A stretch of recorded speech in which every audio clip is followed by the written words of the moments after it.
एक महत्वाची बातमी, पतीनं 4 कानशिलात लगावली म्हणजे हिंसाचार नाही, हे पटतंय का? रोहिणी खडसे यांचा सवाल. हिंसाचाराबाबतच्या वक्तव्याशी सर्व वकील सहमत आहेत का, असाही विचारला सवाल. पत्नीच्या कानाखाली 4 लगावल्यात तर तो हिंसाचार असू शकत नाही.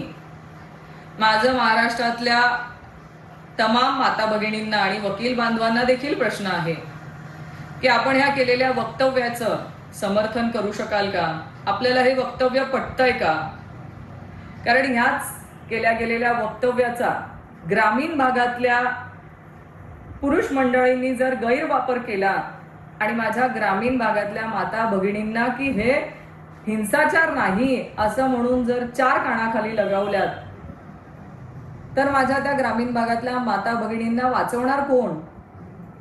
त्यांना रोज या हिंसाचारातून सामोरं जावं लागेल, त्यांना हा हिंसाचार सहन करावा लागेल.